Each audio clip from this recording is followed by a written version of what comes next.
evening. Are you all ready? All right, my name is Mark Bolney. I'm a detective at the Sheriff's Office. I'm one of the public information officers, and I'm here in that role this evening. We wanted to provide an update to everybody and just provide some accurate information so that we're all on the same page.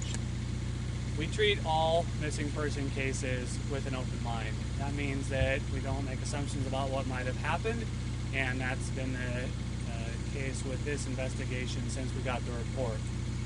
However, this situation from early on did lead to some additional questions for our investigators, and some of those are things that we are still working on. The first report from Mr. Garland's father was that Allyson and Mr. Garland were in this area hiking when they became separated. I know that information's been out there this week, and that is what his dad reported to dispatch when he called in. However, at this time, we do not believe that they were out in this area to hike. How and why they ended up in this area is something that we are still investigating, and is one of those things that we are looking into. We want to provide some clarity on the timeline as far as we understand it at this point. What we can tell you is that Allyson was last seen on Sunday morning, just before noon, by a homeowner who lives up in that general search area. At that time, she was with Mr. Garland. Early on Monday morning, a different homeowner found Mr. Garland asleep in that homeowner's truck. And then if you fast forward to Monday night, around 5:30 p.m., is when Mr. Garland's father called in to report Allyson as missing. That means that there is a delay of about 30 hours from the time that we last known Allyson was seen by that homeowner on Sunday around noon until Mr. Garland's family reported her as missing on Monday evening.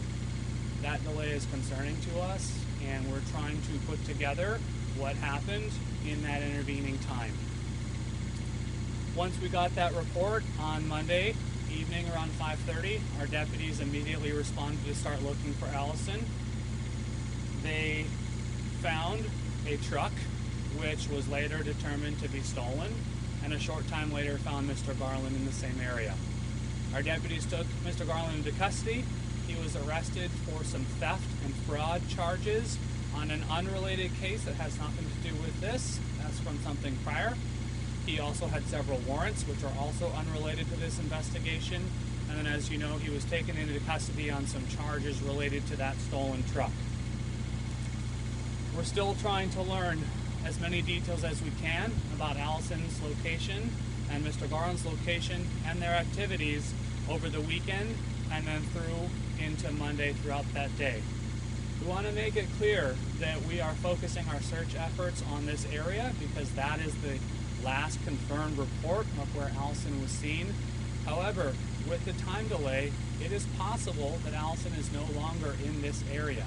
So we want everybody, whether they're in the immediate search locations or in the surrounding area and in this community all together, to be aware of what Allyson looks like, the clothes that she was wearing, and to be checking their properties and checking their cameras during this time frame, even if they're not right in this area where we've been focused this week. We're still asking anybody with information to get a hold of the Sheriff's Office. We would like those calls to come into our records department. That phone number is 503-846-2700, and then those calls will be provided to the investigators who are working on this case. In the past, we've asked those calls to go through dispatch, but we want them to come to our records department at this time so that they can be sent to the investigators. The search and rescue teams at this point plan to continue their efforts tomorrow. That will again be the specific trained searchers only. That is so that they can do the focus searching that they need to with the trained people who have know how to do this work. If there comes a need for community volunteers in the future, we will let everybody know that. We're so appreciative of the community's help in the past when we needed that, and if that's necessary again, we'll let you know. As the incident commander, Deputy Morris, explained earlier today, we're at a point where having members of the public in the search areas would actually be counterproductive, and we want to make sure that we're doing everything we can that's helpful to locate Allyson. Right now, that means we're asking the public to stay out We will let you know if your help becomes necessary, because we know there's a lot of people who want to come out and help us, and we're appreciative of that. We'll let you know if there's a time for that. We know that there's going to be some other questions. We want everybody to just be aware that there's going to be some things at this time we can't answer and can't provide. Again, our goal is to find Allyson and find anything we can that's going to help us locate her. So I'm happy to answer some things, but just be aware that there'll be some information that we're not able to share yet. Was Mr. Garland a suspect in Allyson's disappearance? And why he had gotten there, how he had gotten there, to break into that truck, anything like that? I could just tell you that the homeowner came out and found him in the back of the truck on Monday morning fairly early. Like in the bed? It was inside the truck itself. Mr. Garland a suspect in Allyson's disappearance? He's not a suspect this time, but at this point, he was one of the last people to be with her that we can confirm so far, and so that obviously is important to us. Did the stolen car owner come forward to report it stolen before you found it? I'm not going to be able to provide details exactly on how we connected the stolen car to the owner. What about after the homeowner? Did you discover him near the stolen truck in the area? Is that right? So on Monday night, we got the report that she was missing, came up to this area. Deputies located the stolen truck. Mr. Garland was found in that same area. Have you gleaned from Ben how they became separated? I'm not going to provide any more details on his statements, other than what we said earlier, which is that they were together and were separated. We want to confirm any of the statements we've been given, so I don't want to put out information that may later on turn out not to be true. If there's things that we've confirmed that we know to be true, we'll try to share that with you. Some of those other things still need to be looked into. So can you talk to us a little bit about the door knocks? I saw you guys tweeted out saying that someone may have knocked on a door at night. Can you just elaborate a little bit on that for us? Sure. That may have happened. We're not sure. Somebody got some information that some homeowner in this area may have had a knock on their door like late Sunday night, around midnight into Monday morning. So the thought was, if that did happen, and if that was Allyson or Mr. Garland, we would like to know if a homeowner heard a knock, and even if they didn't answer it, that might help us give us an area of somewhere to look. So if that was you and you're out in this area and someone knocked on your door, even if you didn't open it or see anybody, you just heard, we'd like to know that. So Sunday she was spotted at what time by a homeowner? I'm sorry, can you say that again? When was she spotted on Sunday by someone here? It was just before noon, so it was late Sunday morning. Can you give us around that area? Do you have the street address or anything? I'm not going to give any more specifics on where that area is. Part of that is we want to protect these areas so that we can do the searching properly. I know we have a lot of well-intentioned people out there, but that's part of our process to make sure that we can do this right. But that was North Plains, though, right? Where she was spotted? It's up in that search area, yes. Search area. It's not in the city of North Plains, no. The various theories floating around about what they were doing. You don't think they were hiking? Do you have any idea or information about what they were doing? We don't exactly know yet, so there's some things that we're trying to confirm and figure out. Again, I don't want to put out information that later on would turn out to be wrong. We don't want to make assumptions or speculate about what they might have been doing. So if you know and somebody out there has information about how they got up here and why and when, even if you think it's something we might already know from another source, we want every piece of information we can. So I'm not going to be able to be more specific on how they ended up here or why. But you do believe that that stolen car was tied to them in some way? Well, we believe that the stolen car was connected to Mr. Garland. He was arrested at that time and charged with possessing the stolen car, in effect. So we have charged him with being in possession of that stolen vehicle. Did you say what he said about what they were doing? I'm not going to be able to say any more details about that piece. Was it I'm sorry. a stolen car or truck? I'm sorry. It's a truck. Stolen truck. Can you talk any more about the cell phone that you're looking for the previous owner on? Sure. So I think it was about a month ago, if I'm not mistaken, somebody provided a cell phone to Allyson's mom, Misty, and we are trying to figure out who that person is. The reason is because if we know that, that might help us get some information about the cell phone provider, and we at least want to explore if that information could give us a way to get some location data for where that phone might have been during this time frame.